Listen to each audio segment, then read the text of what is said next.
Yeah, it's not 7:45. You know what I'm saying? Y'all was taking cheap shots. Um, a little earlier than later. Earlier than normal. Shout out to the people already in the building. What's good with y'all? As y'all can see, if y'all, first of all, let me explain. If y'all caught the thumbnail before I was able to change it, like maybe like 30 minutes, maybe an hour ago. Listen, man, we got today, tomorrow, Friday. So we got 3 shows in a row. So I was trying to knock all of them out at the same time. So I uploaded the wrong one. Now the one that's on there is the correct one. So, but if y'all were just so happen to catch that thumbnail, y'all already got a sneak peek of the one from for tomorrow. But I meant for Wednesday. I'm sorry, not tomorrow. We got Wednesday, Thursday, and Friday. But hey, listen, shout out to y'all. Y'all get in here. I know y'all used to us going 7:45s, 80s. But listen, man, I was only what 3, maybe 4, maybe 5 minutes late. So the boys are a little busy. Lou might be putting up a little later. So you know what I'm saying? Y'all could blame the lateness on me to Usis loses. All right, Mike. Mike Best. We start early. Shake Money, shout out to you, bro. Remember to hit the like button for all the work my dogs put in. Like and share. Hey, I want to say this early too. I hope I see you in here. Trey, Shake, who else? Von Joe for sure. Listen, when we be in spaces and I be hearing y'all shout out our show, even though that dude that don't be on the internet was talking his trash, right? Listen, I really appreciate how y'all always let them know and show y'all support to the channel. And let them know that y'all be rocking with us. You know what I'm saying? Most people that we don't ask y'all to do that, but y'all show y'all love. So I want to show y'all my appreciation live while I'm live right now. I really appreciate that. To let people know that y'all rock with us. We doing big things over here. Hey, you know what I'm saying? We on the way. Hey, listen, man, we only 8 away for 500, just so y'all know. So y'all might want the draft hat and that jersey by draft time. So man, get us. Listen, hey, all we need is 8 more. 8 more for 500. Y'all get us to that 500 mark, and you know what I'm saying? We would appreciate that. Mudbone, I see you in here early too.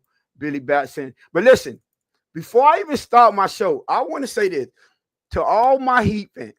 All my Heat fans, listen, they didn't do too bad. I'm just gonna say they didn't do too bad. But if you watch that game and you don't see that we don't have enough to compete with the upper echelon team, shut your bitch ass up.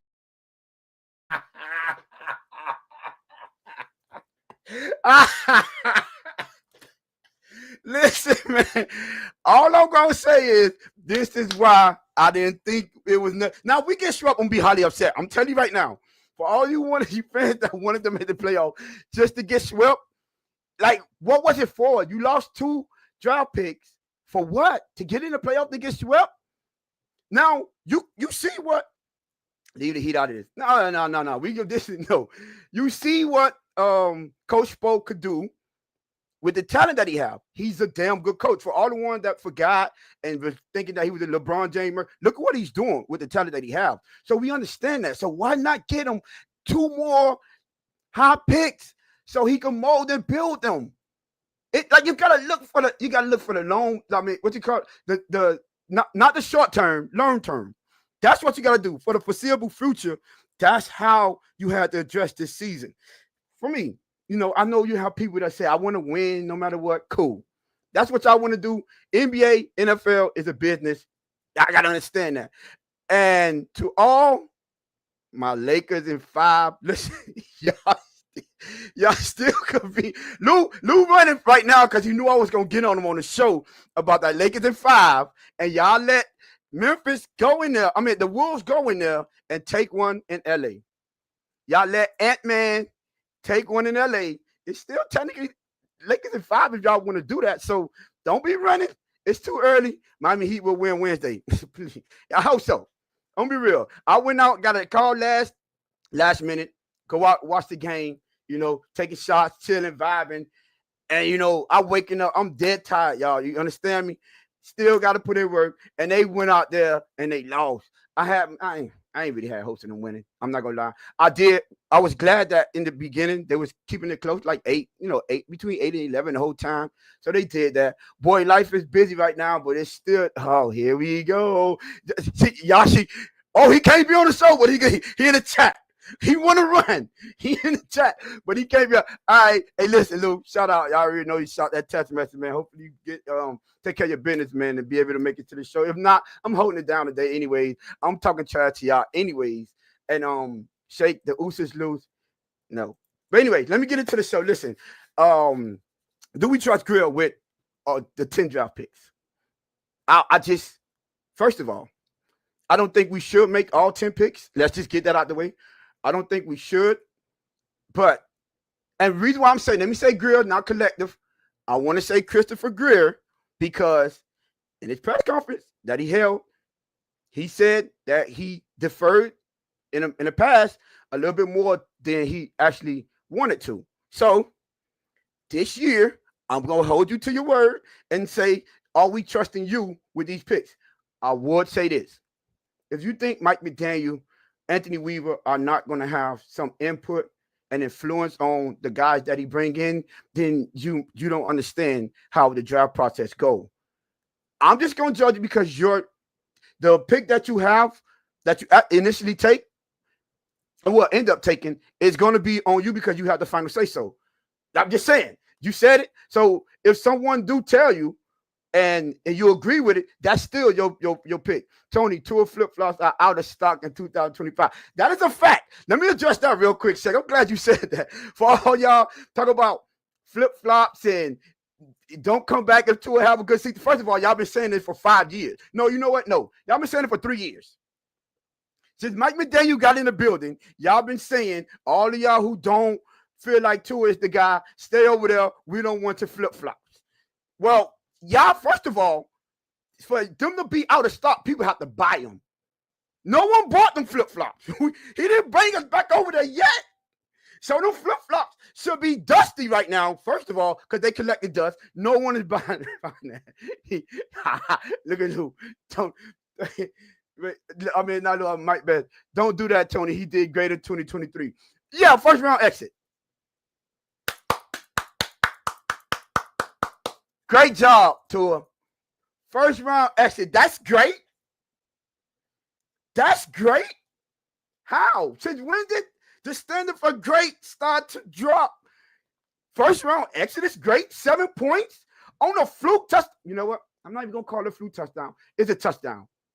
But that's what you call great? I'm sorry. Everyone appreciate putting up like, share, subscribe. That's a fact. Like, share, and subscribe.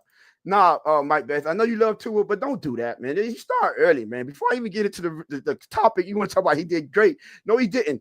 And for the most part, the draft, y'all do understand the most important position on this team or any football team is quarterback. So, yes, we are going to be talking about Tua when it comes down to this draft or adjusting the quarterback in the draft because this is what good teams do. That's what they do. Like, if we want to be one of those, good franchises, if we want to be one of those upper echelon franchises, then we have to understand that you need to adjust the quarterback for the most part every season. Whether it's high in the draft or later round picks, and please don't give me the Skylar Thompsons, the people that you don't plan on using. Tua's first round exit, Tua first round exit, Tagovailoa. That's a fact. If that's what y'all gonna hold your head up high for, is Tua first round exit is great. No, we need to raise our standards. Can we listen? Do me a favor for the fan base for this season. Us as Dolphin fans, can we raise our standards? The young ones, right? I have a little bit of understanding because I'll be talking a little bit more to the younger fans, and I'll be like, you know what? Maybe they look at it and they're so they have a scarcity mindset when it comes to quarterbacks because they never witnessed it. They never witnessed winning. So people like me that actually witnessed Dan Marino, and I was old enough to process, him doing the middle and towards the tail end of his season. So I understand what a great quarterback looked like. But I also understand that wasn't enough. I do. And I know we love Dan Marino, but I'm just, listen, for y'all that see Tua and be like, that's the best we ever had. Think about us that witnessed Dan Marino. And we had our hopes up every year. At least he got us to the Super Bowl. At least he got us to 2 AFC championship games. At least he got us some playoff victories. But when you use smart people, wise people learn from history. You use history. So I'm looking at them like, well, I know what it is to have a quarterback, but you don't quite get the job done. You don't quite get that Super Bowl. So when I evaluate Tua or any other quarterback on this roster, it's based on my past history and what I'm seeing in the league today. And I just look at it different. I don't want to be the fan to not witness a Super Bowl. My standards are Super Bowl. When I see someone behind center, I want to have faith and confidence that he has the capability of bringing us a Super Bowl, not just being a top 5, top 10 quarterback. That's nice for people that never had anything. But for people like me that had championship aspirations, I'm looking at you a little different, my brother. I am. There was always a chance with Dan Marino. What with Dan, never a chance with Tua, just my opinion. And respectfully, King Mill, I respect that opinion. You know, I'm not going to say I was on the standpoint of never a chance, but once I saw him at his peak, and I say, man, it's going to be hard to duplicate that. It's going to be hard to outdo that type of season that you had. Mind you, that was a season with all the quarters. That 2023 season is the one that I'm addressing, and I'm speaking of. And all the major quarterbacks was down. Joe Burrow was out. Josh Allen was out for the most part. Well, he wasn't out.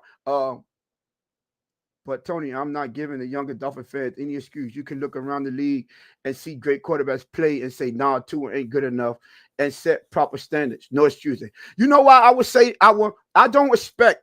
When I was a younger fan, I wasn't paying attention to other teams, like to where I understood the ins and out of their team, and I understood their team with the knowledge that I have now. I was just a fan, and I was hoping my quarterback was good enough.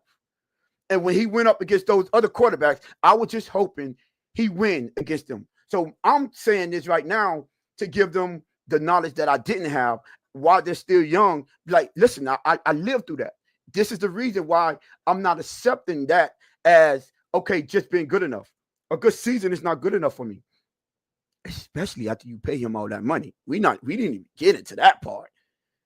Especially when you give him that money. When he signed that contract, see, y'all probably be talking about Grier, y'all got me on tour. When he signed that contract signifies you're one of those guys, that win in spite of. I'm sorry. Oh, I didn't even know that. You're one of the guys that could win in spite of.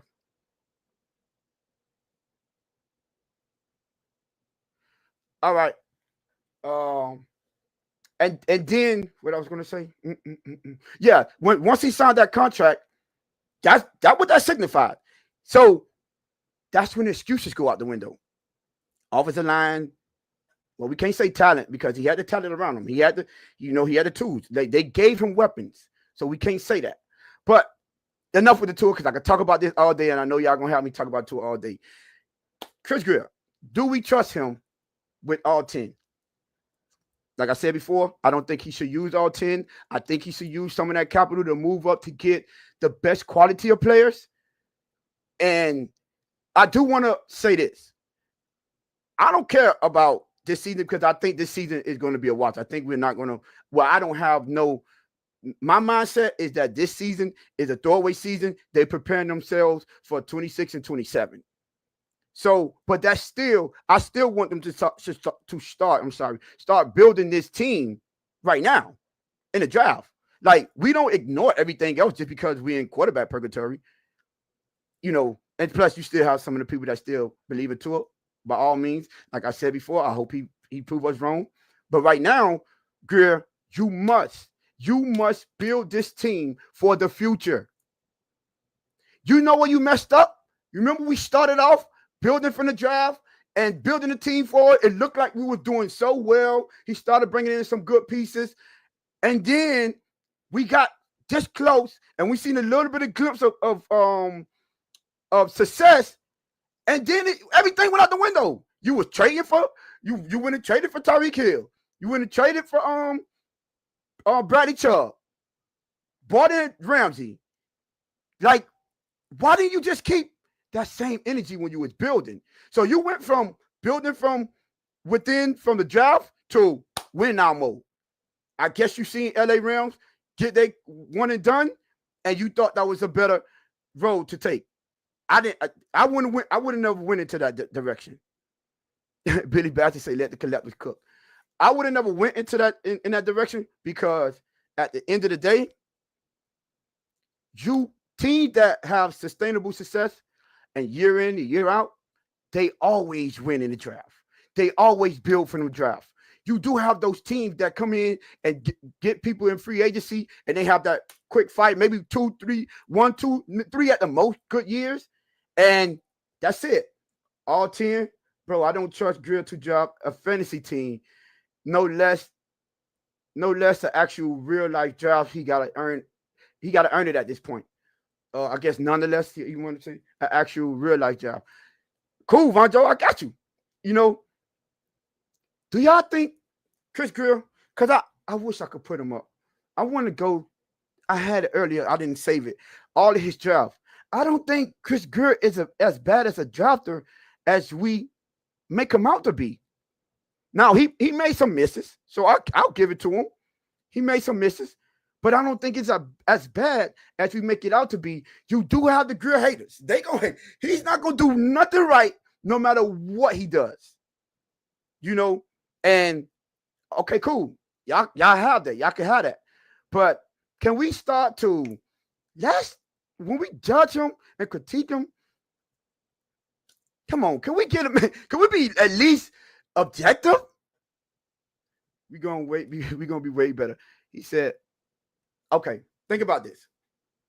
Vondo, you made a good point. He's a horrible team builder. The team building aspect, I'll give you. It's not all about the best talent. It's also about can they build chemistry? Can they work together? That is one of the key points I think he needs to work on. But he has an alpha talent. Like, he got just think about the people that's on this field, that's on this team that y'all love. The Achane, if you're a tour lover, he drafted him.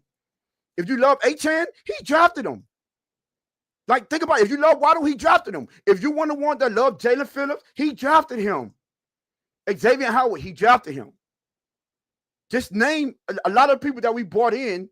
If y'all like some of those guys, he drafted them. Mike Gesicki, he drafted him. Now, did it work out on this team? Somebody saying Eichenberg we trust. Tony Grier had drafted well in the past. Some. The problem is how his overall handling of the GM position. That's a fact. I'll give you that, Nightwolf. That is a fact. And I'm cool with that. And I'm cool with that kind of assessment. When you critique him like that, I'm like, okay, yeah, the overall building of a team, you have to come around to the full grasp of GM and team building. So let me start with, I know first round coming up, so I want to go through some first rounds. I know if y'all seen the thumbnail, the real one, I had all of the first round since 2016, I believe, since 2016. But, you know, some people said 2019 when he had full control. But guess what? He said X-Man was his pick. I think X-Man was 2016. Or was he 2018? But I believe it was 2016. So if he was saying that Xavier Howard is his pick, maybe he had a little bit more. Listen, I'm only going by what you're saying. I'm just saying. So please, if you're going to say it, stand on it, Grier. I'm going to tell you now, you're going to have to stand on it. That's a fact. So what I will do, let's start with 2024, right? And I'm just going to tell y'all, we already know who that was. Chop Robinson. Chop Robinson was 2020. Actually, let me see if I can bring up that picture so I can have it right in front of me. Y'all give me a second. Hold on real quick. X was 2016. Thank you, Shake. So he was what Javis says 17. Shake says 16. Let me see something. Let me see if I can bring up a picture real quick. Bear with me, y'all.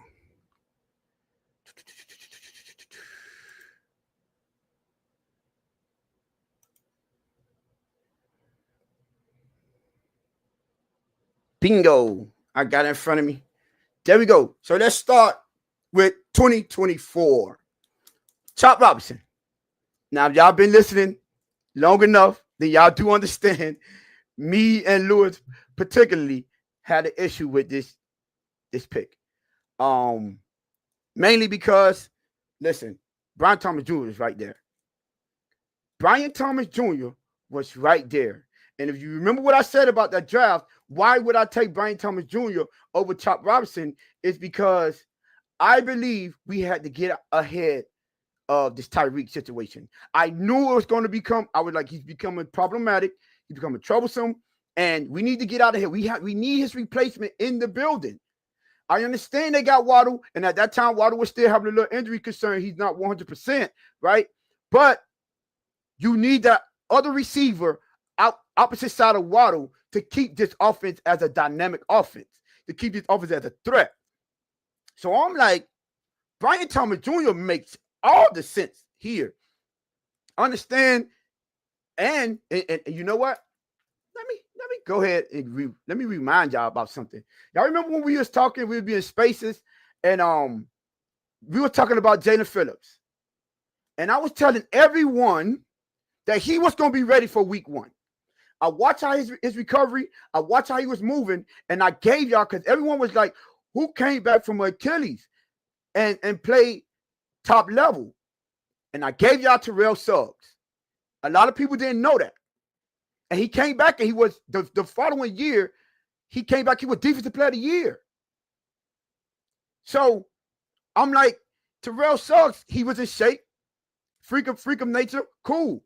I'm like, Jalen Phillips have that type of build that he's going to be able to come back from that injury, and he was going to be ready week 1.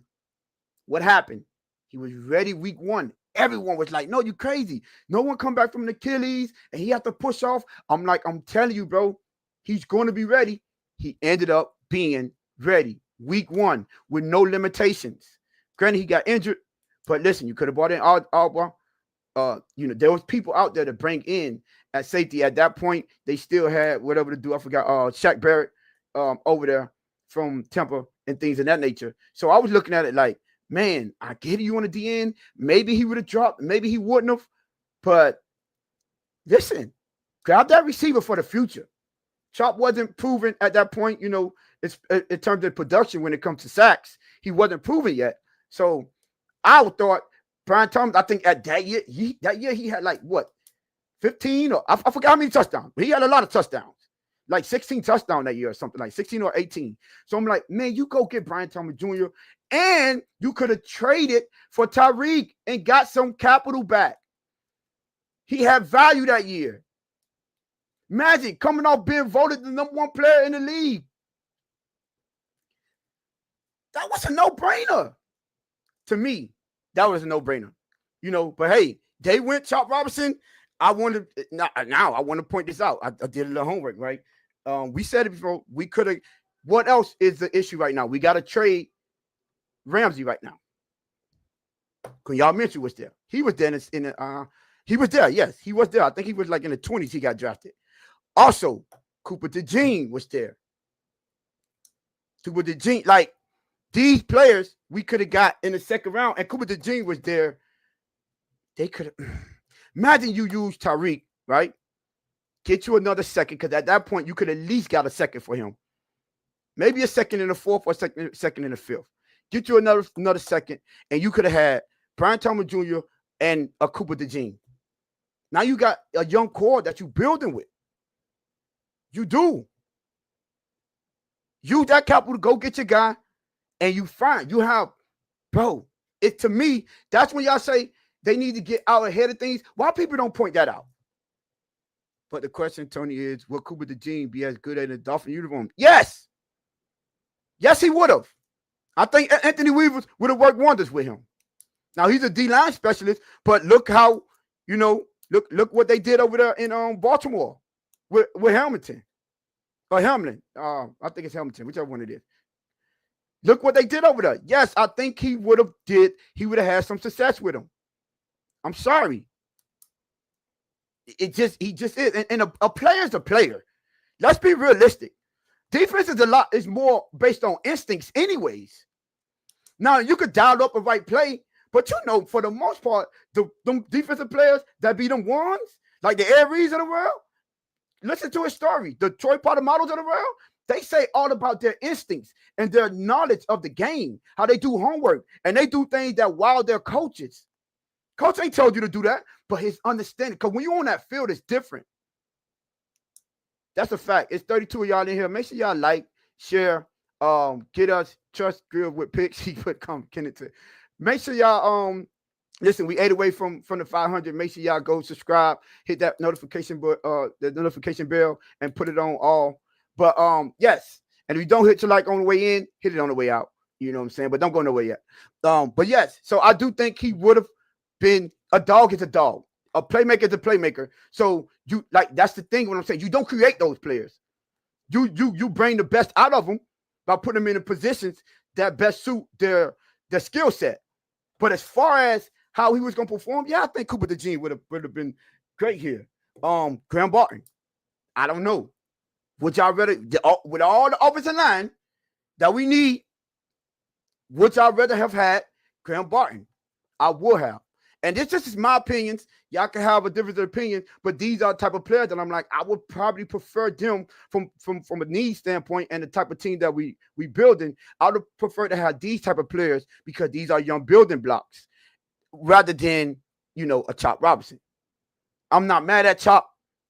The only one I'm really pissed out about is that I would rather have Brian Thomas Jr. and Graham Barton, Cooper DeJean, and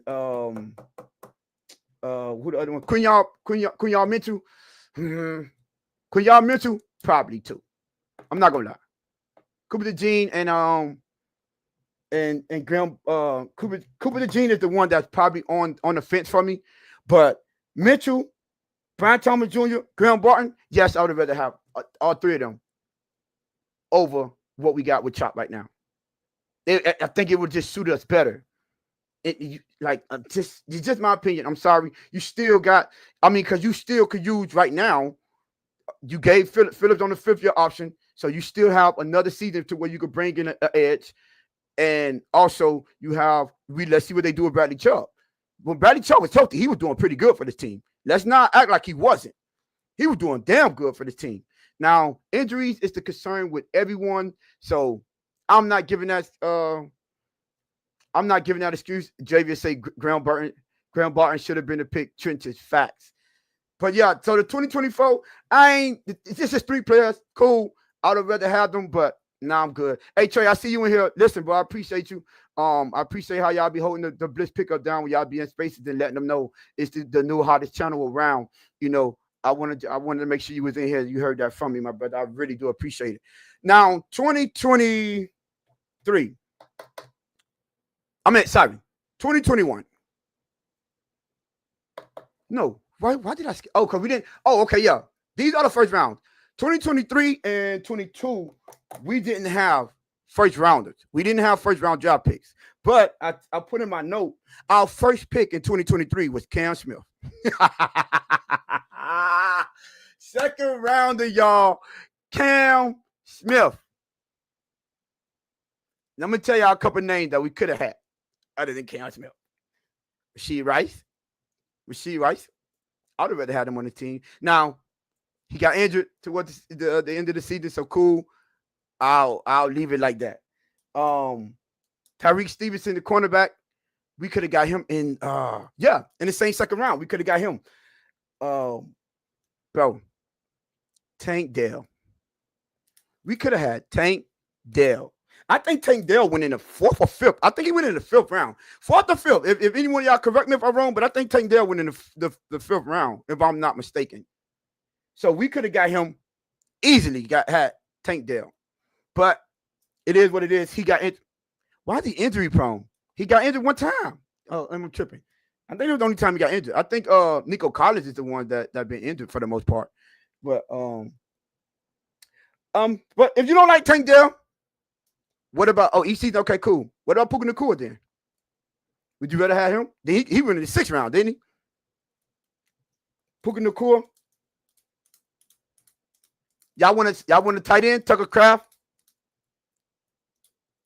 I'm just saying. Oh, back-to-back knee injury. Okay, cool. I'm just saying. He got injured, Tony, so he has that label unproven otherwise. I get you. Well, just get off of Tank Dale and tell me would y'all rather have Tucker Kraft or Puka Nacua?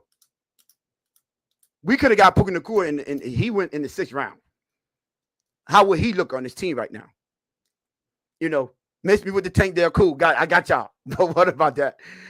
Not only what for all y'all tour levels, would y'all and guess what? You have Puka on this team. You ain't real about Tyreek. You easier to get rid of Tyreek, bro. Easier. We ain't real about that like that. You know what I'm saying? And that's 2023. Let me go to real quick. 2020. Now I'm gonna tell you. I think 2022 was his worst. 2022 had to be Chris Grier worst draft at the GM. 22 was terrible. Our first one, I think we had a 3rd round. I think we had a 1st or a 2nd that year. I think that's the year that they took our 1st round, and we already didn't have a 2nd. And Channing Tindall. Trade Jamar Chase. We technically traded back, so you could say that, but I ain't gonna trip on him, and that I ain't on 2021 yet. But Jamar Chase over Water would have had to stand pat. It's starting. Cam Smith, he said, Cam Smith is starting to be like Channing Tindall, no fit for our team. Cool. So 2022, I think is very draft. Channing Tindall and Scotty. That's Channing Tindall and Scotty Thompson. Scotty Thompson draft. That's crazy. No, Penei Sewell went higher. Didn't Penei Sewell go 5? Let me tell y'all who we could. You remember when we took Channing Tindall? I think the very next one or two picks after Channing Tindall, Leo Chenal went. That's not, I can't excuse you for that. Leo Chenal went like 2 picks after him, bro. I'm sorry, good. That 2022 season, my brother, it's not there. Nah. You talk about the wide receiver for me? No. I think if you talk about Leo Chenal, that's the linebacker from Kansas City, and we all know he's a dog. And if you wanted they had K. Austin. Yep. Don't be remind me of the story. That's right, Cap for life. You know, K. Austin was there in that draft. I'd rather have all these people rather than Channing Tindall and Scotty Thompson. Isaiah Likely. Y'all know how we be tripping about. We finally got Jonnu, but we had the opportunity to get Isaiah Likely and KR. They both was late round picks. Both of them. If you wanted a playmaker receiver better than the production that we got from Braxton Berrios, we could have got Khalil Shakir. I think he went in the 6th round. I think Khalil. I'm not 100%. We could have went in the 6th round. That was 2022. Running backs. Kyron Williams was in that draft. Who else? Ooh, cornerback Christian Benford. He was there too. I think he was the 3rd rounder. And another running back that I ain't going to because he got injured, but we could have got Isaiah Pacheco. I think he was a 6th rounder. Isaiah Pacheco was a 6 or 7. I think he was a 6. I think it was a 6th rounder. Hunter Long was in that draft too. Now, that was a horrible draft. I'm sorry. 2022 was horrible. I would have took all of them. The biggest one was Leo Chenal. You don't miss on that. Leo Chenal, come on, girl. Now, this is what I'm saying. When y'all want to criticize him on this type of things, don't criticize him and make it seem like he do terrible. He do terrible all across the board. No, this was inexcusable. You had too many opportunities with a limit. I think we only had 4 draft picks that year. And the first one was 3rd. So that was that much important. That much more important. I'm sorry. Now let's go to 2021. I'm not mad at Waddle. I don't care what y'all say. I'm not mad. I'm sorry, y'all. I'm not. Would I rather have Jamar Chase? Yeah. Now let me ask y'all a question. Because y'all wanna say, oh, would they have done that good over here You know, Cooper DeJean, they was asking me about would he have played what over here. Well, y'all think Jamar Chase would have been a Triple Crown winner over here?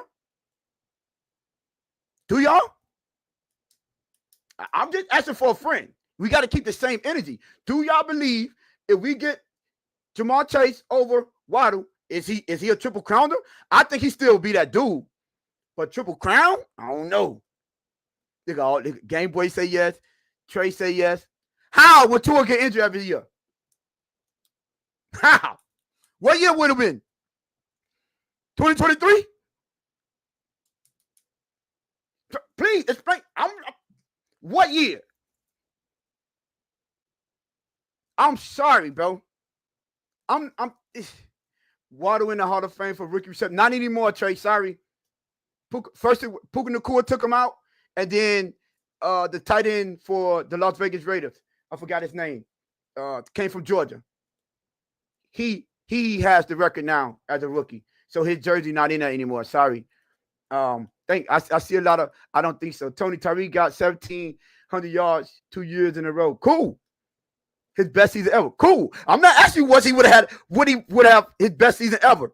I'm asking you, would he have been a Triple Crown winner? That's all I'm saying. Would he have? Nah. No, sir. Sorry. Tyreek had way more targets than Jamar Chase, and he still ain't win a Triple Crown. Sorry. So I'm sorry. I'm not mad at the 2021 season. Waddle, I'm cool with that. Now, Hunter Long was in 2021, y'all. Now, I'm not gonna lie. Let me check my notes real quick before I run it off. Oh, Nick Bolton in the second. What did we get in the second? Javon Hollins. We got Javon Hollins in the second that year. I'm sorry, y'all. Correct me if I'm wrong, and it might just be me, but I'm taking Nick Bolton. I'm taking Nick Bolton right now. I'm sorry. Over Javon Hollins. He's a playmaker. He's more of an impact player. Javon Hollins disappeared. He doesn't. Nick Bolton doesn't. Sorry. There you go, Joe. Yeah. Javon Hollins is not on this team right now. You talk about dogs. I was so high on Nick Bolton, and he was a late draft pick. He was. Hollins was a good pick. We would have won the division by now. Stop. What? Y'all was a good pick. Y'all got to be stopped. He was? First year. Listen, I'm sorry. First year at Javius, Javon Hollins was one of them. Second year, he was all right. But I'm talking about impact plays. Game-changing plays. I'm sorry. So if you taking, would you rather have right now Nick Bolton or Javon Hollins right now? I'll wait. Or would you rather have Creed Humphreys or Javon Hollins? I'll wait because all of them went in the second round. After Waddle, I might add. I'll wait. And you know who we could have got in the late rounds in that round when we got didn't we trade up and get yes, hold on. We traded up and got Liam Eichenberg in that. Y'all remember that? We traded up to get Liam Eichenberg in that draft. So who you would have waited? Keep Hollins. Keep him.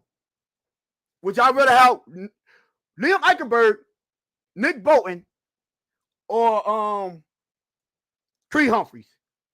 I'll wait. Keep them. Y'all can have Hollins. Cool. Yeah, let y'all have that. Creed Humphrey, Nick Bolton, or Liam Eichenberg. I'm just saying. Oh, now y'all trying to forget it. I'll just answer the question, though. If you these players was available. You know what I'm saying? They all was available. And we could have guess who went late. You know what? I can't let y'all. Guess who went late in that round? If you don't pick Hollins, Tua Funga was in that draft. Y'all know, right? Tua Funga was in that draft. He went late in that draft, like fourth or something like that, in the fourth rounder. Nico Collins was in that draft. I'm just saying, if y'all rather have these, he said this segment should be called Dolphins First 48 with Tony. Wow, because I'm pointing out the flaws. I'm just saying, when you go back and break it down, you know what I'm saying? I trust Chris Grier as your all right, Pete. All right, Pete. You trust Chris Grier. I don't. See, now it might be who missing these picks. It was hey, Trey, I get to you. Give it to give it to Chris Grier. Listen, I'm just asking. I'm breaking them down. I don't think, like I say, I'm good with Waddle. If y'all can have Hollins if y'all want, but I'm just breaking down. Okay, well then, what about Liam Eichenberg? I know we y'all rather have Creed Humphreys. Should we trade it up for Creed Humphreys or Liam Eichenberg? I'm quite sure the unanimous pick will be Creed Humphreys. We ain't doing that, you know. And I'm just saying. But all right, cool. He said, "Alu Grier, crypto." Pete, I see you, Pete. Oh, guess who else went in the fifth round? Amara St. Brown. And we got the receiver from Washington, I think, in that draft, Carew. And we could have had Nico Collins or Amara St. Brown. I'm just saying, Lincoln was the first in the building today, and Javius cut it out. Yeah, okay, cool. So would a Creed Humphrey could have been the last in the building, as long as he be the first on that field. Man, we got a tour, Super Bowl. All right, Trey, say that. Speaking of tour, let's go to tour's draft. I'm sorry to tell y'all. I got a question. Yeah, I don't know if is the chat enough. Let me see. I forgot. I need to go to what the poll. Do we trust 42 votes? No. It's 36. Oh, I put yes by mistake. Oh my God.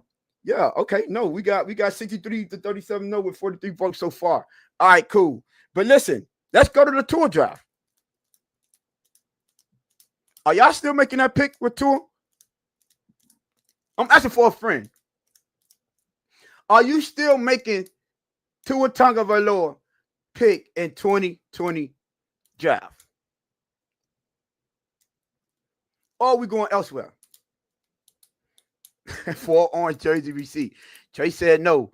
Billy said hell no. Cap for life say hell no. Do you still drop Tua at 5? It wasn't at.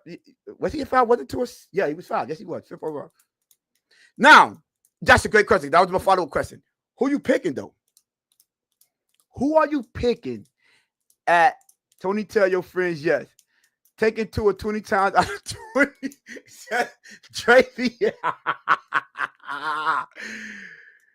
Who are y'all picking? If you go back a chance to do it again, are y'all getting Tristan Wirfs instead of Tua? And then come back and get Jordan Love? Didn't Jalen Hurts go in the second round? Y'all wouldn't have Tristan Wirfs, Jalen Hurts, and we could have had Jonathan Taylor or Justin Jefferson in that same draft. I think Justin Jefferson went like 18.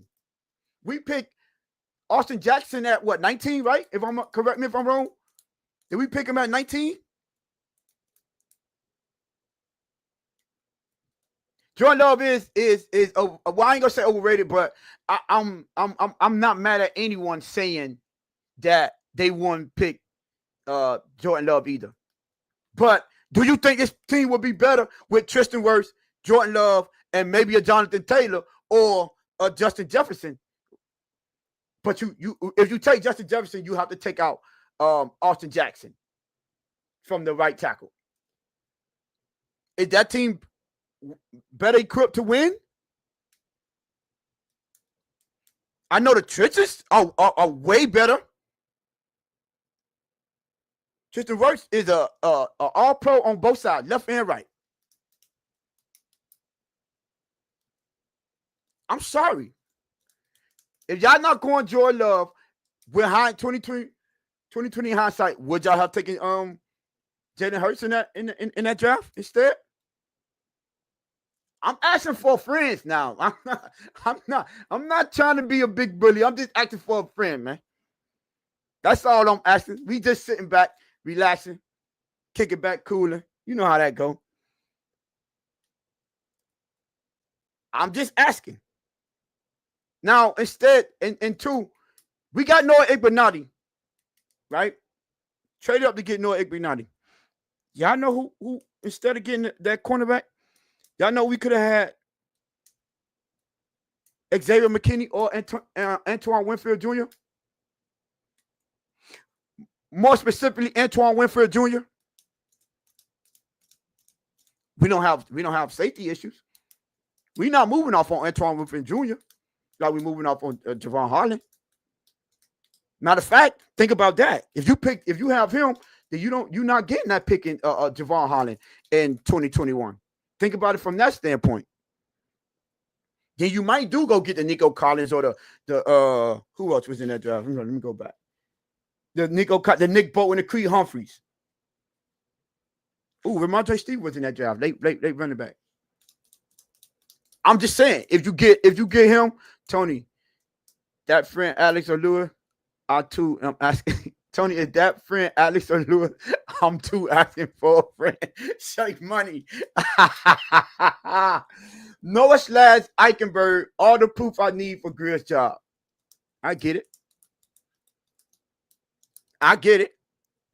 But that's what I'm saying. If you're gonna go back, let's revisit it. Antoine Winfield Jr. Instead, this would have been pre-Javon Hollins. I don't think we could have got Trayvon Diggs went in the first round that year too. He went in the first round. I don't know why I put him on here. Oh, guess who else we could have got? He went in the third. Alex Highsmith. Edge rusher. Reliable. Flores did cost us Burrow. Cool, Game Boy. Who cost us that game? Huh, Game Boy 305? Well, I don't got no Tyler Hero. It's the man in the chat. Now, one thing about it, you would have been Tyler Hero's the GOAT. What was your GOAT, my brother? Huh, Game Boy 305? Where was your GOAT? Tyler Hero is the man. I told y'all, bro. They're good players. Tyler Hero, if he would have stop, y'all keep talking. Huh? You keep talking, man. And you shut the fuck up.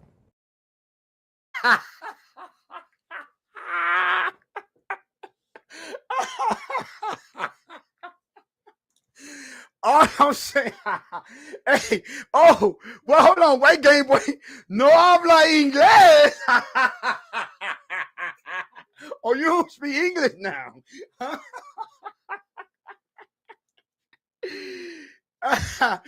We talking about the draft. Leave out of this. Oh, we talking about everything over here. We talking about would have loved with Flo playing that 2020. I get. Oh, I would have. You said I would have loved to go with Flo playing in 2020 draft. I think it would have been a little bit of. I don't think that would have been a perfect because I'm not sold on Jordan Love, but I am sold on Tristan Wirfs and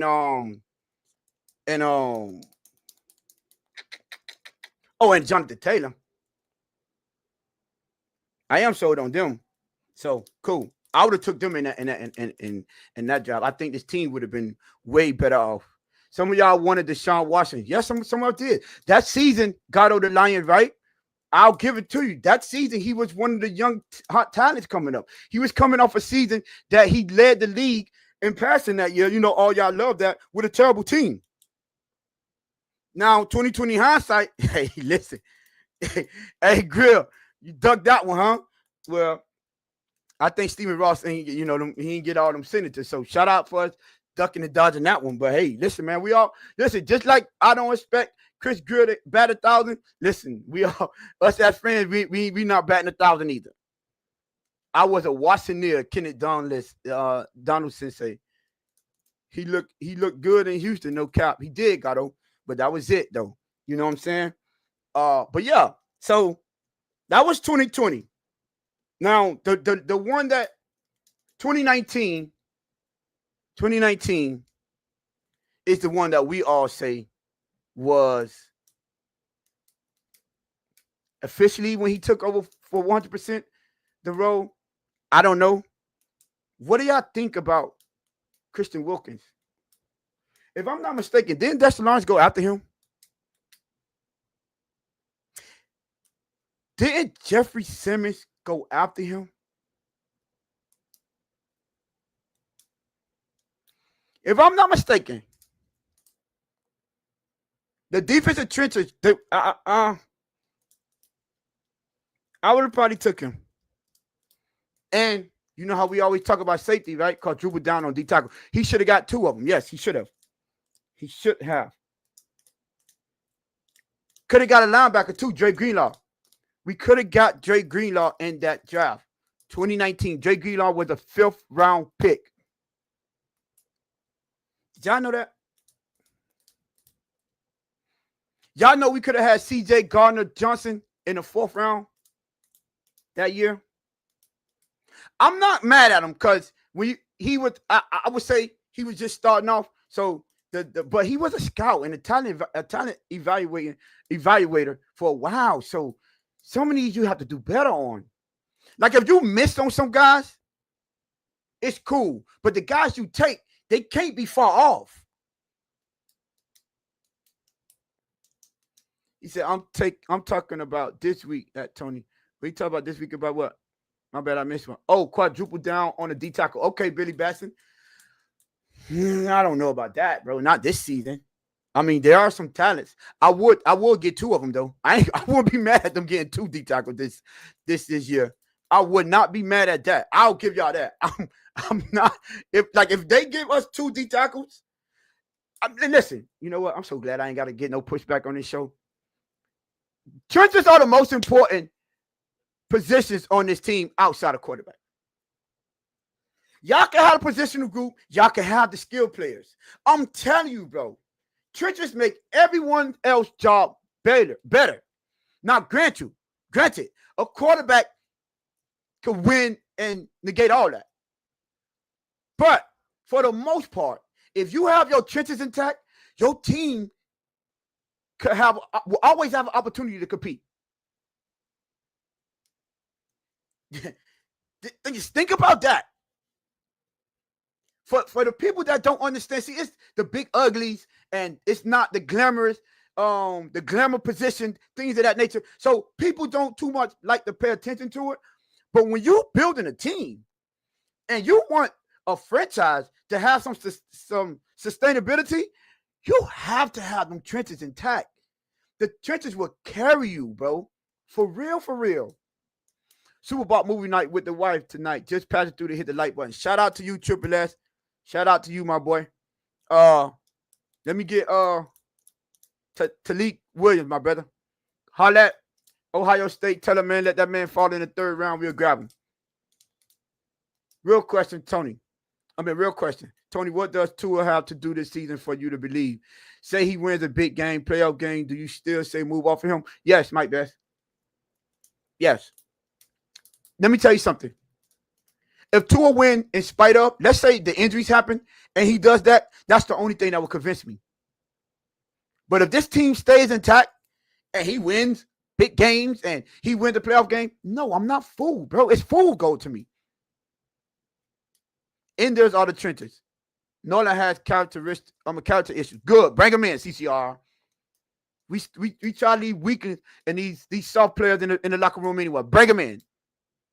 This schedule is tough this season. I see you, Gato the Lion, but I'm just saying. For Tua, just to answer your question, Mike Best, Tua will have to win in spite of injuries. That would change my mind. No. I don't want the team to be fully intact. I don't want the team to not have injuries, and then Tua have a great season, and then all of a sudden, everyone want to crown him. No, because if you one of them dudes, you one of them dudes regardless. Joe Burrow did it. Sorry. How was that team over there? Lewis tell y'all all the time. Jaden Daniels did it. You got to put on regardless. Respectfully told, can Joe Burrow win without Chase and T. Higgins? I say no. We haven't seen him. No, you know what? Respectfully, Pablo Diaz, what quarterback wins without talent? I'll wait. What quarterback wins without talent?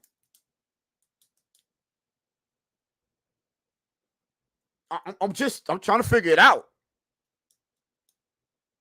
We see what he did. He won without an offensive line, though. Can a rookie Mahomes win on the Jets? You know what? I brought that up in one of my previous shows. I was like, we're devaluing the importance of Andy Reid to Patrick Mahomes' maturation. We're undervaluing that. The schooling, the knowledge, the teaching, the nuances that Andy Reid did for Patrick Mahomes, he self admitted that he couldn't read the field. He wasn't like that, bro. He relied on his athletic ability for the most part in his arm strength. And my best you say that's the point, Tony, but two receivers his weapons don't get injured. Now the offensive line, cool, but his weapons don't get injured. He always have weapons. But yeah, the Patrick Mahomes, we're devaluing the importance of a coach that can mold a quarterback. Andy Reid is really good from that standpoint. So we got to give him credit. Waddle gets injured every season. Tyreek doesn't. And Waddle, for the most part, he doesn't miss that many games. Like, when I'm saying injuries, it's like long enough to where it affects you. Is he out 8 to 10 games? No. This season was only, I think, what he missed, 4 or 5 games this year? Or 6, I think. This season was the one I'll give it to you. But Tua missed just as many games. But the rest of the season, no, that was healthy for the most part. Oh, Jesus, here we go. Tyreek was injured all season. Waddle doesn't miss games. He does, Pablo Diaz. He missed games. I'll give it to him. But just not enough games. Those games that he misses is not significant enough for you to use that as an excuse of him not having weapons. There's a fact. Takes no talent coach did more with less than the adversity guy. Cap for life. I don't know. That's debatable. We were trying to break down that roster that he had. It wasn't that bad. I mean, the running backs was ridiculously trash. The receivers, no, I'm not taking that. But on the defense, that man had some players to work with on defense. That's pretty much why the defense carried us. So I'll give y'all that. But I'm sorry. And bro, if y'all look at 2017, Jesus Christ, someone will talk about it in talent. Why would you bring Charles Harris in? And then 2018, you draft him and then we get rid of him the next season. Some of these things, do y'all know? Look at this. Waddle, Chop, Tua are the only 3 first rounders that stood on this team. Can y'all believe that? Tondu gone. Charles Harris was. Why did you even pick him? Like, I don't get it. Mika Fitzpatrick gone. Christian Wilkins is gone. That's not good, bro. That's not good. It isn't. And I didn't even put in Austin Jackson and Noah Igbenati. So you add 2 more here. What are we doing? 4 out of 7? Nah. That ain't good enough. I mean, 4 out of 9, I'm sorry. 4 out of 9? Nah, bro. You have to do better. Chris Grier. You have to. You got to hit more than that on your first rounders. I'm just keeping the energy for the first rounders. You have to hit more than what you've been hitting, my brother. You do. We have to stop, as fans, we have to stop accepting mediocrity. No, bro, we don't want that. You know, when they be like, oh, y'all never happy and y'all should just enjoy the team the way it is. I enjoy watching the games, but I expect more. I expect a winning franchise. Football is king in Florida, especially in Miami. We don't accept this kind of showing that we getting. Man, we too prideful. Like the South, when it comes to football, Florida, Texas, Georgia, Alabama, Louisiana. Listen, California, I put California out there, you know, but this we take football real serious down here. I don't really care about just competing. I only care about stats. We want to win. Like, if your end goal is not winning, then what are we really doing here, bro? What are we really doing? If the end goal is not winning, like if your standard is not win, that is a fact. The Miami high school teams are more impactful than the Dolphins. Yes. State of Florida, period. I was watching a show with NFL players. They would talk about IMG. If y'all in Florida, y'all know IMG, they had them people up there. They would talk about them on there. They talk about high school. What a talent. Oh, yeah, that juggernaut down there, IMG. Oh, that started with such and such. Football is big down here. Kenneth Donaldson said, Bo Nix has one more playoff game than Tua. Let that sink in, everyone. Shout out to Cal City. That's a fact. Miami Central, Booker T. Washington. The West. Everybody know the West. Come on. Jackson, when they were doing their thing back in the days. It's crazy how I don't like the standard is, to me, I'm like confused. Since when? I get we have a lot of out-of-towners, so I don't know how much emphasis y'all put on the sport of football. But when you're winning in football in this state, that's when the state is like, yeah, we talking our trash. Basketball is cool. I'm not gonna lie. It's cool. It's like we love it. We brag to a certain extent, but it's football. Y'all don't notice how much emphasis we put. Like, we kill the Dolphins way more than any way we'll kill the Miami Heat. Because football is king here. St. Thomas, yes. St. Thomas Aquinas. Oh, yes, sir. My dad was a PE teacher at Booker T. Washington. What year, crazy? Talk to me now. All right, now. But yes, I'm just saying, at the end of the day, they won't fix the trenches. And trenches keep sending us home at the end of the season when speed meets muscle. I get it. They need to fix the quarterback, Melbone. Trenches as well. I'll give y'all that. Trenches as well. That's very important. But the trenches was more than good enough in 2023 if we had better quarterback play. I'm sorry. Listen, I can't wait till y'all see the difference in the turnout, in the parades, everything when the Dolphins win a championship. Y'all see those parades that they be having? That's cool. That's nice. Let the Dolphins win the Super Bowl. There's no one going to work. I'm sorry. No one is showing up to work. They shutting everything down. Guaranteed. It's crazy to me how at the end of the day, when you start evaluate, please, we want to win. That's a fact. We want to win. I don't care about your numbers. Can we forget about the numbers and how many times they led the league in passing, how many times they led the league in receiving, how many times? Well, I'll take the touchdowns because touchdowns affect the game the most out of any stats. I don't care what it is. But, he had 10 sacks back to back. He had 9.5 and 10. Okay, all that is cute and nice. But how is that contributing to winning? I'm sorry. If it's not translating into W's, miss me with all of the nice stats. I will be on the 6 o'clock news if we make the Super Bowl. I'm sorry. If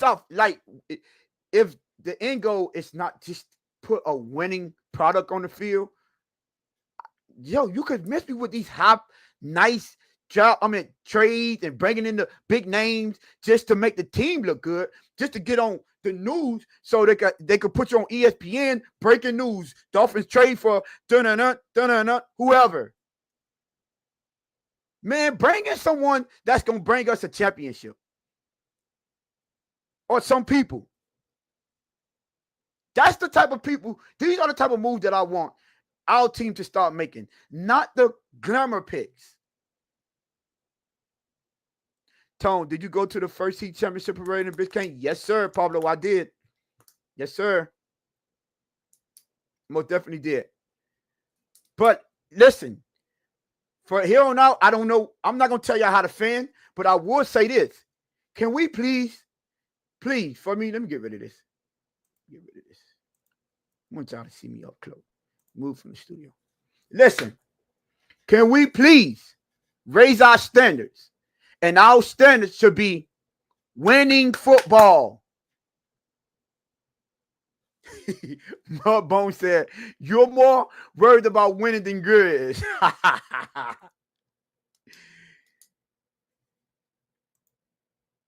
No, listen, winning football. I don't have, when the Patriots was winning them early championships, Tom Brady wasn't a big glamour name. Y'all know he won David Patton and Troy Brown. Those was his receiver. Y'all don't even know that. David Givens from out of Florida. I think he had Jabbar Gaffney on one of them. And with Shea Caldwell, I think either Jabbar or Shea Caldwell, one of them. Y'all remember when he was winning them championship? It was Antoine. I forgot who Antoine Smith, the running back. Kevin Falk. It was winning with trenches, grit. It was Gaffney. David Givens and for real. They was winning with trenches, defense, and Tom Brady making key plays. That's how they was winning their first championship before Sammy Morris. Good. Trey. That's how they was winning their championship before Tom Brady molded into that guy. He's him.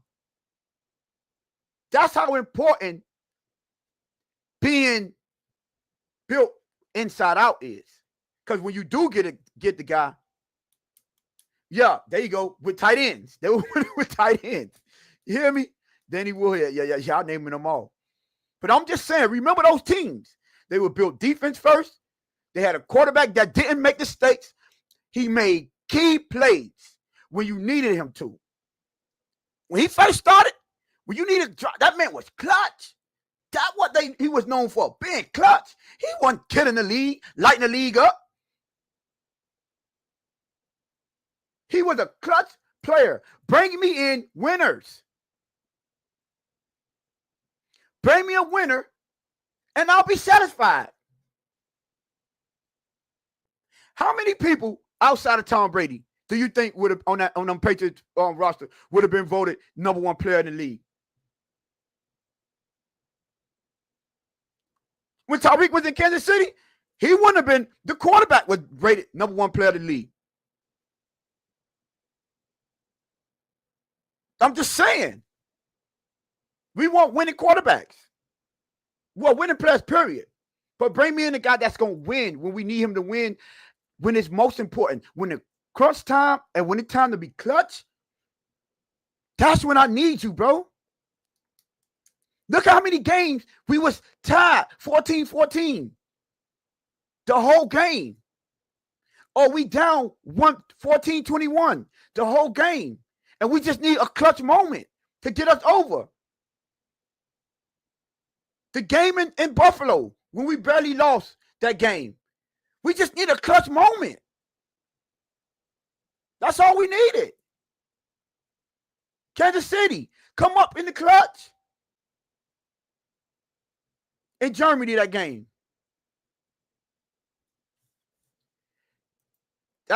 Listen, Mike Best, I get you. If he wins, like I said, for me to believe in him, I'm trying to tell you, bro. I'm talking about when Tua shows up.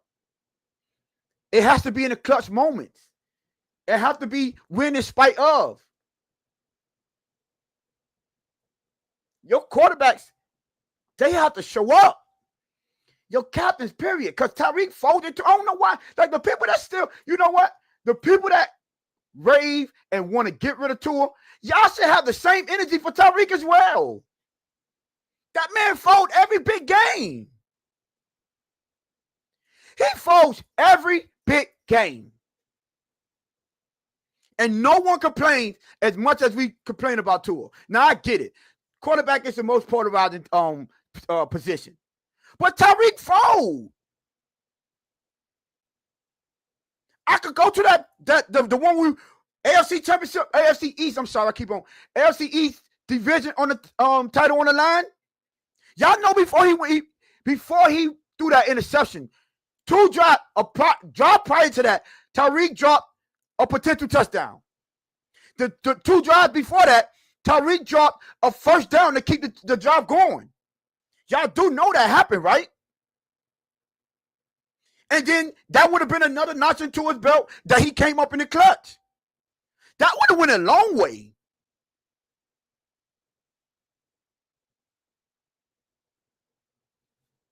This crazy if y'all don't understand. It's blame to go around. 2023 just beat Tennessee. Cool, right. I'm just saying. Tyreek Hill, I'm on you too, my boy. You can't continue to slide off and people don't criticize him. I don't get it. You know why? Because y'all see 1,700 yards, 2 back-to-back seasons. Oh, he was voted number 1 player. And what good did that do for us? What did that get us at the end of the day?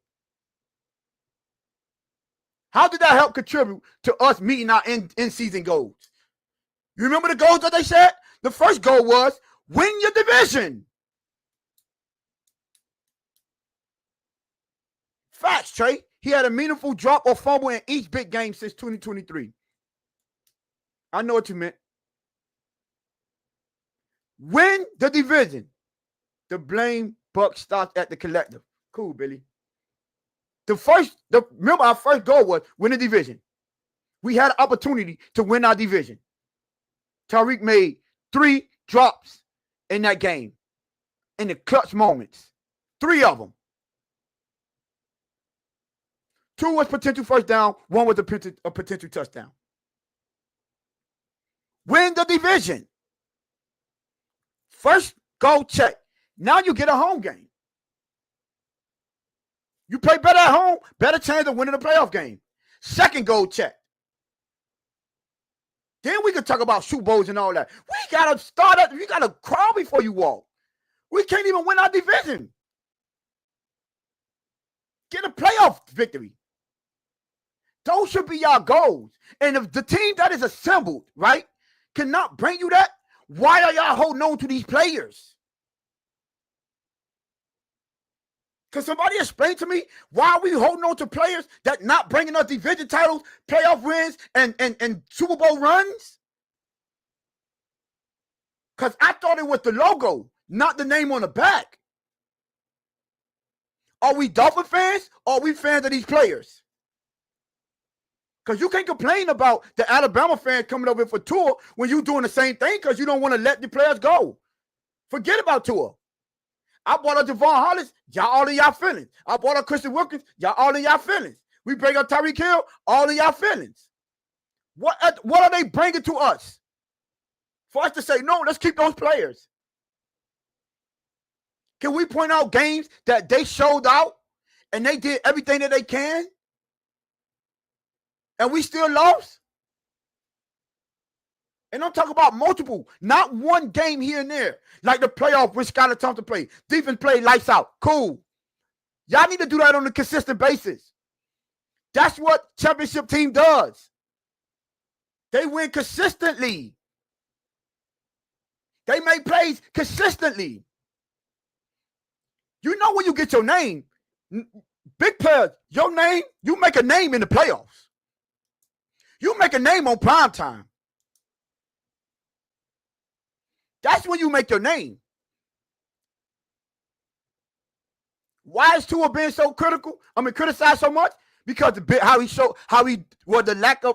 don't show up in big games on prime time in the playoffs. Well, you only had one opportunity in the playoffs. But this is why he's so criticized. Because those are the games that they critique you on. We don't care about you winning at 1 o'clock when everyone else is playing. When the lights are brighter, when everyone is watching, show me what you got. I'm sorry to tell you. If he was showing up in them games, everyone would be like, I don't see what they're talking about with Tua. Every time we see him, he put on. His team let him down. That's not the narrative, because that's not what's happening. And these are facts. If you really want to be 100, no matter what sport it is, when it's time, when the big players and the big games roll around, those are what, listen, big plays, big time players make big time plays in big time games. I'm sorry. That's a saying down here. Go watch Antonio Moss when he was at the U. Went to Cal City. From Cal City. We've been saying this since Pop Warner. Big time players make big time plays in big time games. That's everyone know that down here. We don't care how you play against the sorry. You're supposed to look like that. That's how you're supposed to look when you play those sorry teams. Supposed to dominate it. Now do it when the dog is on the other side of you. When them dogs line up opposite of you, let me see. Now let me see you bully them. Now let me see you make some plays. Now let me see you show off your talent. Show me that 1,700-yard leading receiver in those games. Show me that elite accuracy. Show me. Or you're going to always be critiqued. It's never going to be good enough. It isn't. I'm sorry. And if y'all don't understand that, then it's like, do y'all really want to win? Or do y'all want to have players so y'all can be happy to go meet at games? I'm trying to win. That's why I critique them as I am now. I'm trying to win. Remember last season? I'm like, okay, I don't care when we play Houston, Green Bay, and I forgot the other team. I think it was the 49ers because they would have meant something at that time. Those are the games I was judging them on. You remember that? I like we got Green Bay coming up. That's the first one I'm going to judge on. After them, it's going to be Houston. That's the second one I'm going to judge them on. And then after that, it's going to be the 49ers. That's the third one I'm going to judge them on. Green Bay, folded. Houston, folded. 49ers, they weren't even nothing at that time. They pulled that game out, but they were trash. So imagine winning Green Bay, Houston, and 49ers in that year. You killed some of the narratives right there. That's a fact, Trey. You play to win the game. Like, that's a fact. Matter of fact, Trey, I'm glad you said that. But the greatest thing about sports is you play to win the game. Hello? You play to win the game. You don't play to just play it. That's the great thing about sports. Facts. Shout out to you, Trey. I forgot I had that. That's what we play for. To win. Not to get 1,700 yards. Not to lead the league in passing yards. not to be the sack leader. Win the game. Stats have never bought championships. Never.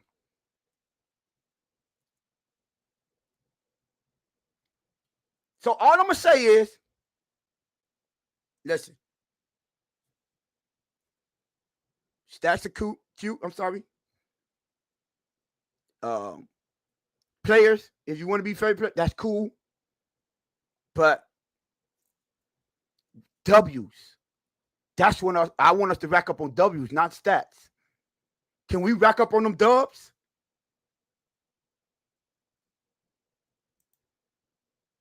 Win. Preach Tony Lombardi. But what if it's cold? Listen, man. All I'm saying is, that's it, bro. I still got 37 of y'all in the building. Please, if you're not subscribed, hit that subscribe button. We were only 8 away from 500. Get the boys to 500. Listen, dang, we are an hour and 20 in. I didn't even notice. I held it down for the fellas, man. Y'all know, man, much love for my guys, bro. Life was life. Me and Alex, this crazy because me and Alex was literally going over the show, and he said, I got some time. Oh, I shall make the next couple of shows. And he said, he screamed, yelled the F word out, and he said, dang, I teach myself. I hope I ain't teach myself. Boy called me back an hour and a half later. Man, he said, man, I teach myself. Thank you, Cat. Stats are for losers. Love you, fan pedal. Listen. Stats are cool. You got to get the yards, but at the end of the day, the W's. I don't care how you win. Win ugly, win nice, just win. It does start at the draft, Pablo. But again, I want to appreciate y'all for rocking with me, man. Hope y'all enjoyed the show. We will be back Wednesday. You doing the draft lap? Yes, Gatto the Lion. I want y'all to know, like I said, if y'all saw the thumbnail before I switched the last moment, I had the wrong one up there. Alex, who that tone? Special guest. Alex, who that tone? The special guest? Pablo. What's crazy, if Lewis would have been on the show, this would have been his 100. This would have been his on this show. Hey, listen. I want to say something. I'm glad Shake brought that up. Yo, shout out to me for not missing a show. Where should they come back? I should have celebrated 100 by myself. Yo, appreciate you, Dolphin, Mr. Pope. I appreciate you, bro. I appreciate all y'all for rocking with me, man. Going through this drive. Trust me, we here for y'all Wednesday, Thursday, and Friday. We are here. If you haven't hit the like button on the way in, hit it on the way out. I will be back. Well, we will be back. Sorry. Wednesday, 7:30-ish. Thursday, 7:30. We probably have to do that one on time to get that job talk going. Yeah, hey, listen. First annual draft parties on the Bliss Pickup. Come have a party with the fellas. Come over here, get some live reactions of our draft picks, see how we rock, and understand it's a party over here. We are going to have a good time. We are going to enjoy it. Shout out to everyone that's been rocking with us. Make sure y'all here for the party. Hopefully we hit that 500. I want to give out a draft hat on the draft weekend or draft week, 3 days. What, brother? Oh, what do you say? What, brother? Oh, Mr. Park said, great show, Tone. Appreciate y'all.